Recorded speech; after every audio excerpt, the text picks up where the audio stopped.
Buying an existing business के लिए conduct का सेल्फ इन्वेंट्री, ये मैंने ये देख लीजिएगा इसको कि ये सारी इंपॉर्टेंट चीज़ें हैं जो करेंगे आप। Conduct a self inventory, develop a list of criteria, prepare a list of potential candidates that meet your criteria, explore various financial options for buying a business. Sir अस्सलाम वालेकुम। हाँ, वालेकुम सलाम। तो एंश्योर अ स्मूथ ट्रांजिशन। अच्छा, सबसे बड़ी बात यह है कि जब आप एग्जिस्टिंग बिजनेस को खरीदेंगे तो अगर ये बोला जाए एक्सप्लोर वेरियस फाइनेंसिंग ऑप्शंस, तो आपके दिमाग में क्या आती है, क्या ऑप्शंस क्या हैं? Please come up with the answer. क्या फाइनेंसिंग ऑप्शंस क्या अवेलेबल है बिजनेस बाय करने का?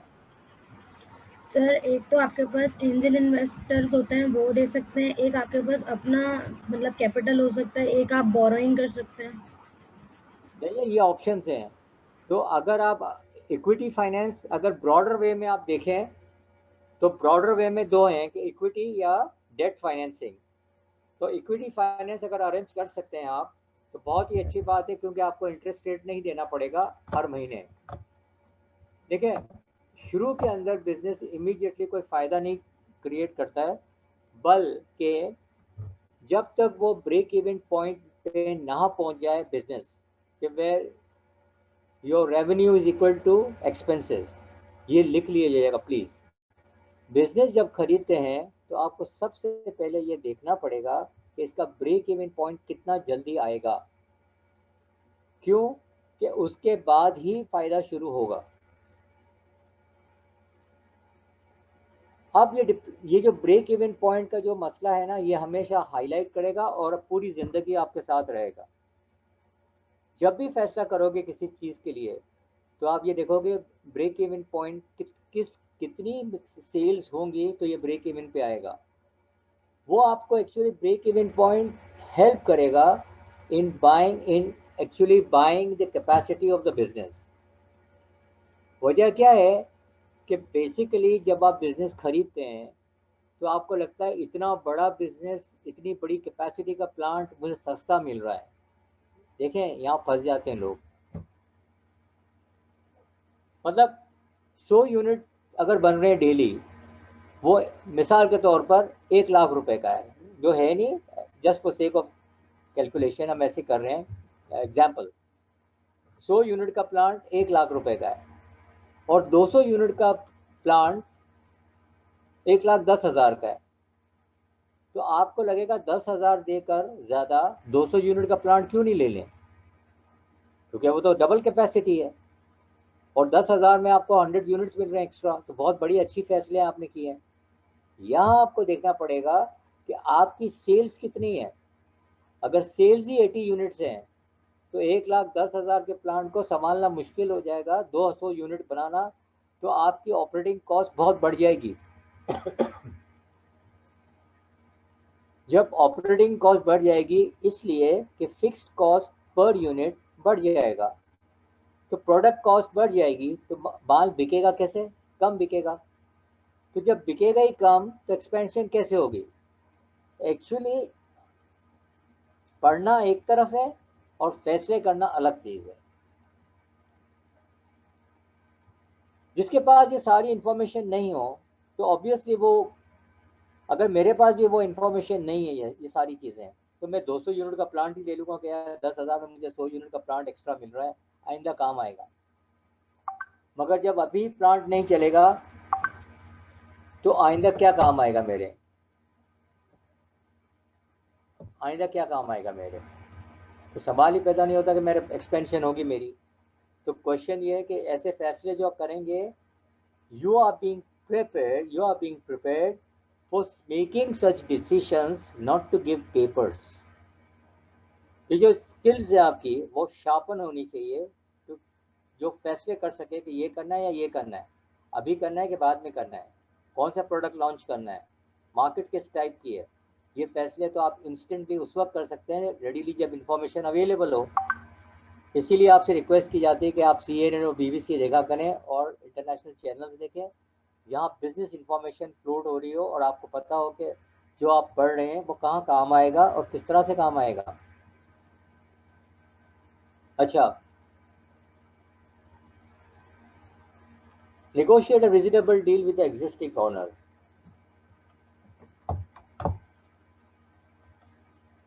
Existing owner. If you follow these steps and techniques, you might be able to take your business to higher level of profit and prosperity. तो ये आप थोरली समझ लें कि ये जो हमने किया है बेसिकली कि existing steps in acquiring a business, अगर एग्जाम में सवाल आ जाता है कि what are the steps in acquiring the business, तो वो ये सारे आपको लिखने पड़ेंगे। और ये हमेशा आपको पता होना चाहिए कि ज़रूरी नहीं कि यही ऐसी फॉर्मेट में लिखें, इसी सीक्वेंस में लिखें, आगे पीछे हो सकती है और इसमें एडिशन भी हो सकती है, कुछ कम भी हो सकते हैं, depends upon the nature of business. आप कुछ ऐड कर सकते हैं कि इसमें ये भी होना चाहिए। तो it varies, this answer could vary from person to person, तो ज़रूरी नहीं कि वो सारे लोग एक ही लिख लें। Choosing the right location and layout.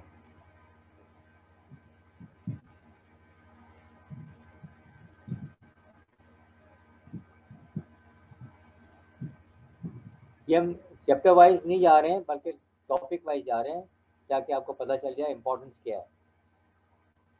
Right location and layout.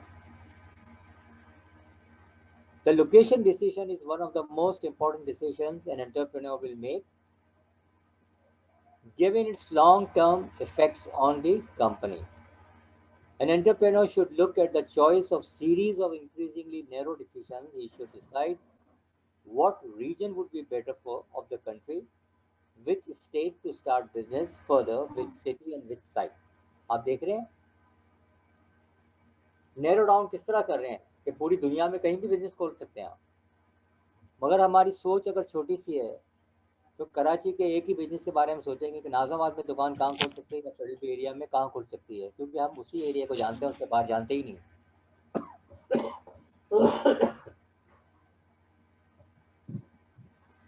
उससे बाहर अवेयरनेस नहीं है। अब ये जो अवेयरनेस है आपको कब आएगी, जब आप इंटरनेशनल एरिना में आएंगे और आपकी ज्योग्राफी बहुत इंपॉर्टेंट हो। जो प्राइमरी स्कूल में पढ़ी थी चीज़ें वो अब काम अब आएगी आप कि मैप्स रीड करें फ्री टाइम में कि कॉन्टिनेंट्स कहाँ कहाँ है लोकेटेड है, उन कंट्रीज जो है वो किस कॉन्टिनेंट में है, उनकी प्लेसमेंट क्या है, नेबरहुड क्या है। जैसे आपको पता होना चाहिए कि फ्रांस के नेबर्स कौन है, इंग्लैंड के कौन है, रशिया के कौन है, मतलब G7 कंट्रीज़ का तो कम से कम पता ही होना चाहिए कि यूएस की लोकेशन कहाँ है, साउथ अमेरिका कहाँ है, नॉर्थ अमेरिका कहाँ है, नॉर्थ अमेरिका में कितनी कंट्री है, साउथ अमेरिका में कितनी कंट्रीज़ हैं, ये आपको पता होना चाहिए थोड़ा बहुत।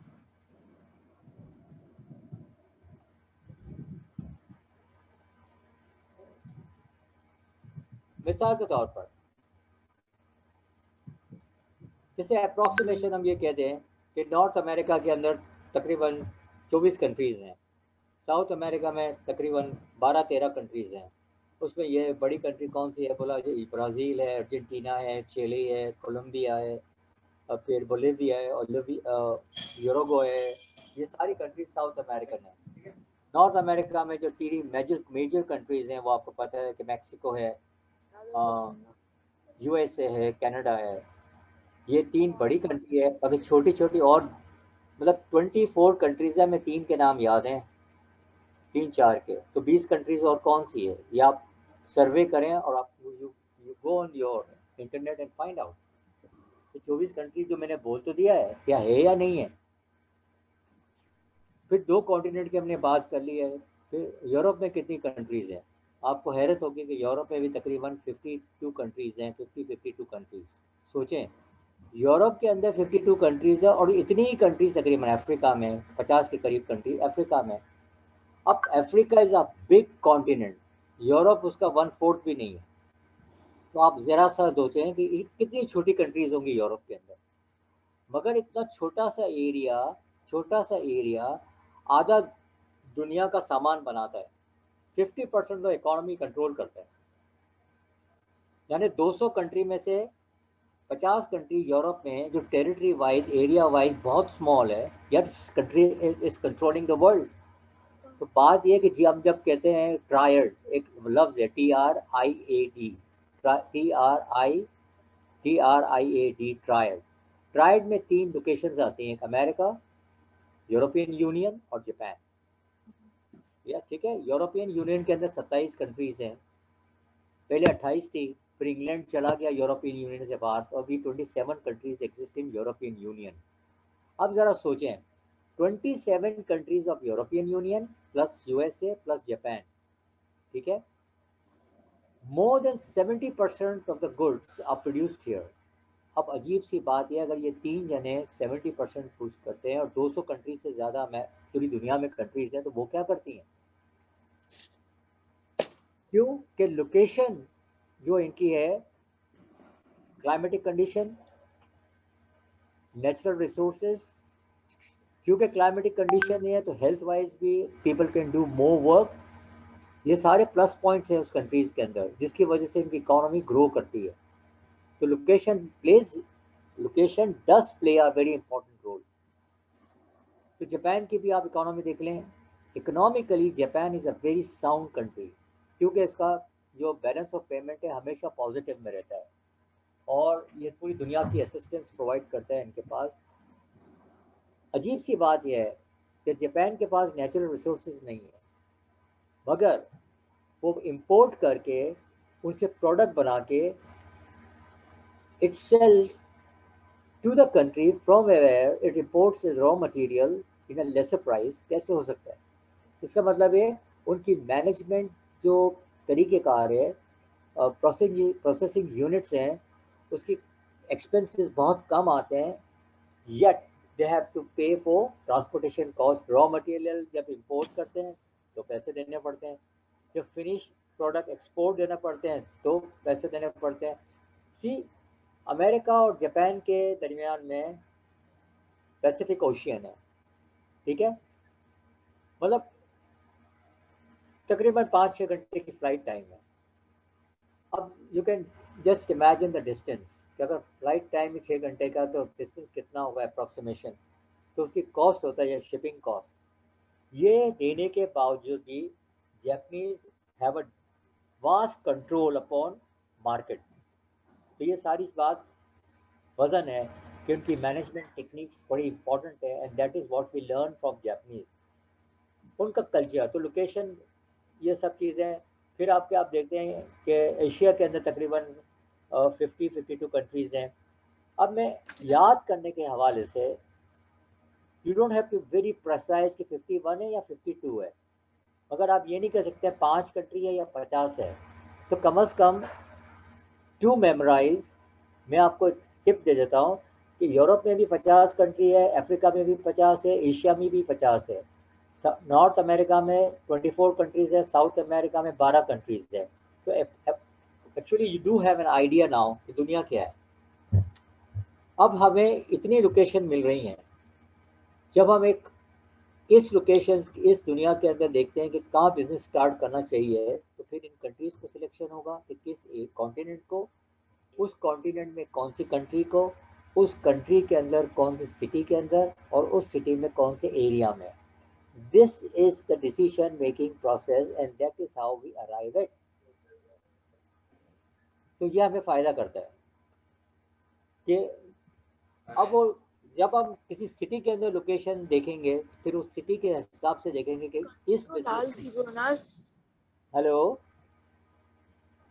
इस बिजनेस के हवाले से क्या चलेगा।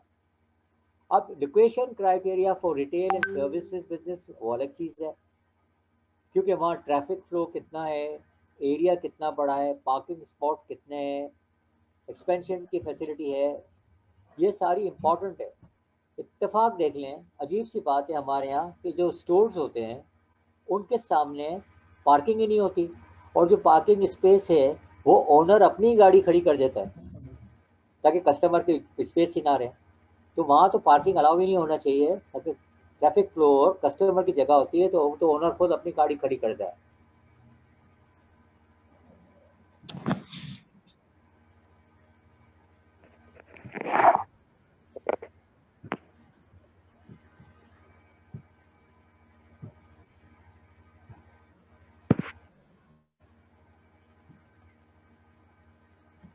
For retailers, location decision is especially crucial. Retailers must consider the size of the trade area. ये सारी चीज़ें हैं। देखिए कई ट्रेड हमारे यहाँ कई कई बिजनेस साइट्स इसलिए फेल हो गई कि वहाँ लोकेशन ही नहीं है, वहाँ लोकेशन ही नहीं है अवेलेबल, जिसकी वजह से प्रॉब्लम आ गई है। अब जितने भी सुपरमार्केट है वहाँ अगर पार्किंग स्पॉट्स नहीं होंगे, पार्किंग लॉट्स नहीं होंगे तो लोग जाएंगे कैसे? Site selection process for manufacturers.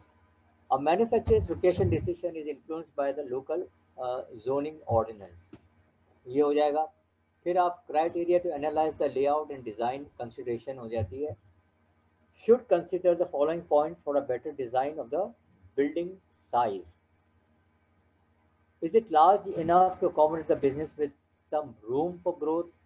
Construction and external appearance of the building के जो स्ट्रक्चर होते हैं उसको देखना है कि इम्प्रेशन क्या देता है बिजनेस का। देखिए एक आदमी कितना ही अच्छा हो मगर उसकी ड्रेसिंग अच्छी ना हो, अपीयरेंस अच्छा ना हो, तो वो प्रॉब्लम नेगेटिविटी आ जाती है। इसलिए एक्सटर्नल अपीयरेंस डज काउंट। और इसी तरह से बिजनेस के जो एरियाज होते हैं वहाँ इम्पॉर्टेंट चीज़ होती है कि उनका अपीयरेंस कैसा है, एंट्रेंस कितना इनवाइटिंग है, लोग किससे बैठाए हुए हैं, टेलीफोन पे कौन बैठा है, गेट कीपर किस टाइप का आदमी है, उसकी ड्रेसिंग किस टाइप। मान लो कि हीरो लगे तो दोनों का अपना पूछा दे उनसे पहले। तो क्या करूं मैं, बोलो। फायदे हैं अच्छी भी अच्छी चीज में तो करीब तो होगा। Principles of effective layouts and for retailers. Grid पे कितना है,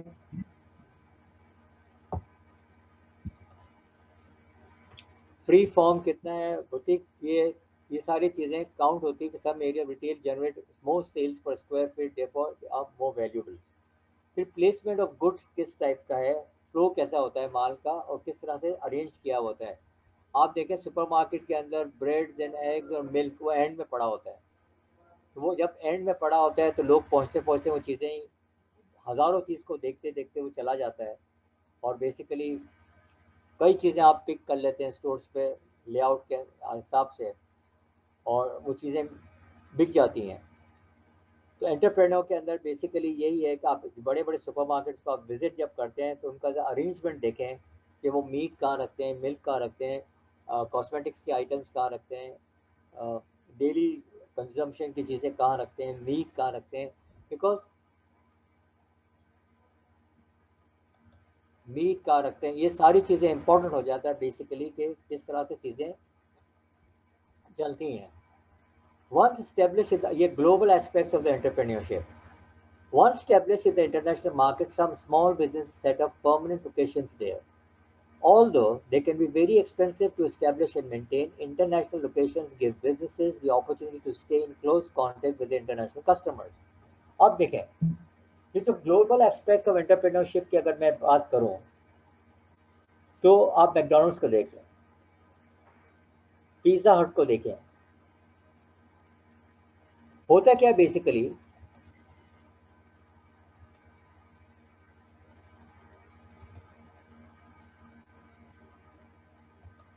कि हर कंट्री की जो बेस्ट लोकेशंस होती हैं सिटीज़ की वो वहाँ पर अपीयर होगा। इंटरनेशनल एयरपोर्ट्स के ऊपर दे आर अवेलेबल। पता ये है कि whenever you see such things आपके दिमाग के ऊपर इम्प्रेशन बन जाता है and it is ingrained in your mind कि these companies are international companies, they have a global aspects और जिसकी वजह से उनका एक इमेज बन जाता है आपके जहन के अंदर और हर आदमी इसके लिए उनका बिजनेस फ्लरिश करता है। हाँ। किसी एयरपोर्ट पे इसका बिजनेस नहीं भी चलता हो but they will mark it's presence,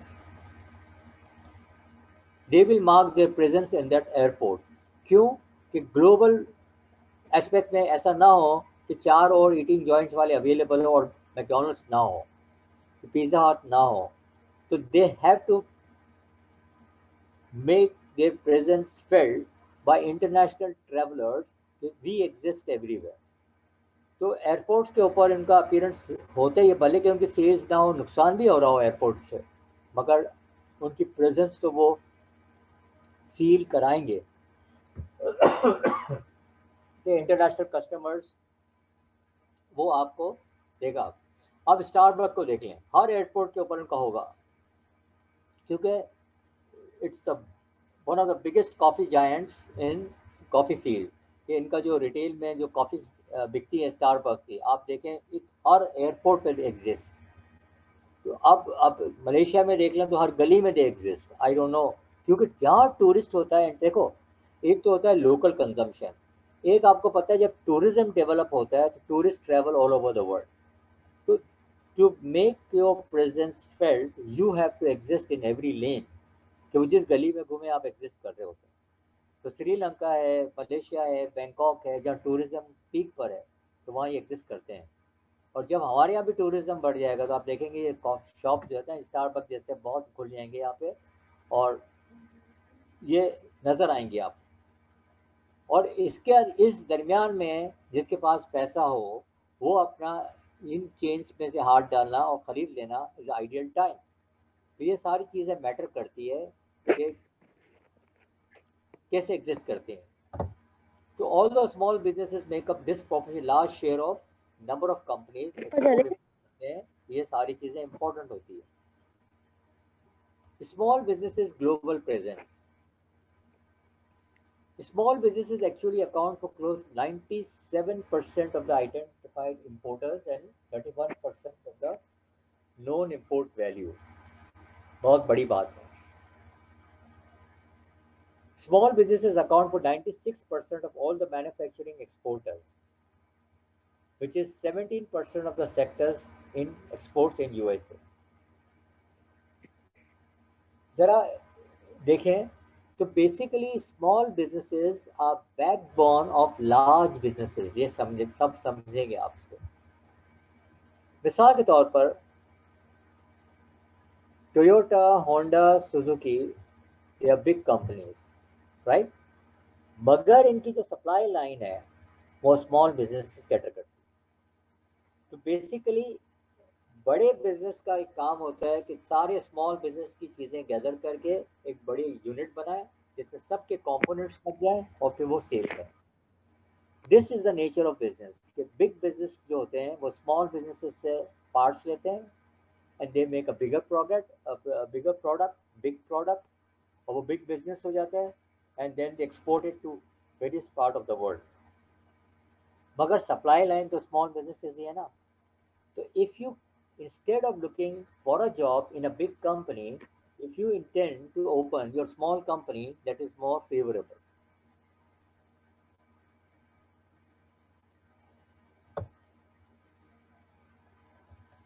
That is more favorable. तो ये सारी चीज़ें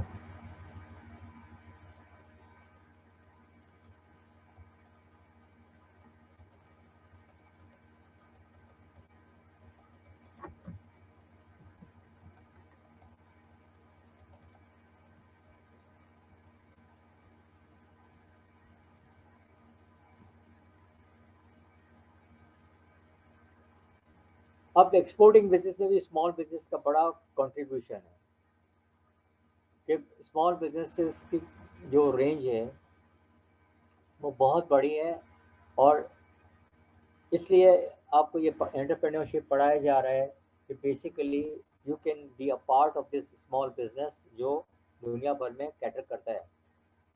this tell us that small businesses are very active in the global marketplace, and small businesses success in international market is extremely important to the welfare of United States का and or any other states। तो ये ज़रूरी है कि small business का part बने और अपने आप को लाए। Advantages of global business. The flexibility of a small business may make it possible to meet the demands of the market and redefine the company's programs more quickly than might occur in the larger multinational corporation। इसको ज़रा interpret करने की कोशिश करें this very sentence. जो flexibility छोटे business में है वो बड़े बिजनेस में नहीं है। और क्यों? कि कस्टमर का टेस्ट बहुत जल्दी चेंज होता है, तो उतना जल्दी प्रोडक्ट चेंज नहीं कर सकते। और प्रोडक्ट उतना जल्दी बड़ी कंपनी अगर करेगी बार बार, तो funds required to make that change is enormous, and that is very detrimental to the existence of the company. तो यहाँ पर मसला आ जाता है बेसिकली कि हर company is not geared up.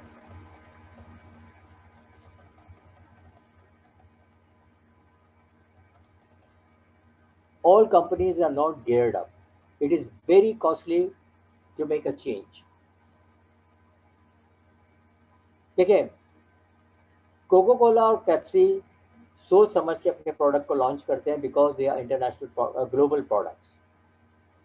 अब इसके अंदर छोटी कंपनी जो हो, जो लोकली एग्जिस्ट करती हो विद ट्रांसनेशनल स्ट्रैटेजीज, छोटी छोटी कंपनी खोली हो different parts of the world, वो उस पार्ट में चेंज कर सकती है और वो लोकली फिर अपनी चीज़ों को एडवांटेज भी ले लेती है, because they open a company based upon local requirement, and they have the potential or expertise of the they have the expertise of the global company, and they can strike the local market, obviously with that strength.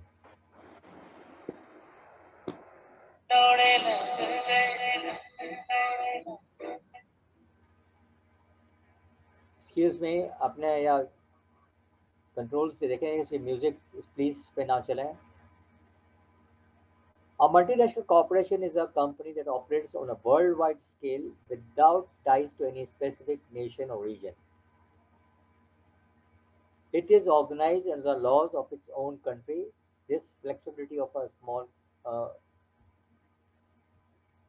company is particularly true of the micro multinationals.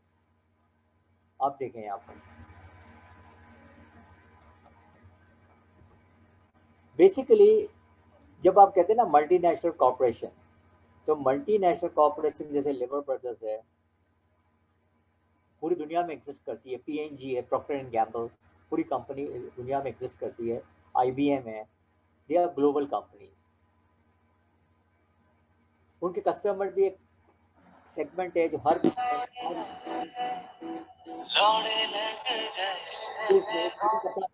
करें।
छोटी छोटी जो companies होती हैं दुनिया भर में spread out हो गई है, specially sell to people all over the world, और they are making a good living. और इसके पैटर्न के ऊपर ही आप जा सकते हैं basically because of the facilities available. Now generation, ये लाइन से they have a core employees in Australia, specialist in contractors in New Zealand, UK, Germany, Switzerland, Dubai, and Singapore. One of their more interesting project was to rebrand the country of Botswana for the global market. Work, etc., operates in the large and competitive business software market. Their focus is small businesses selling web-based customer relationship management software.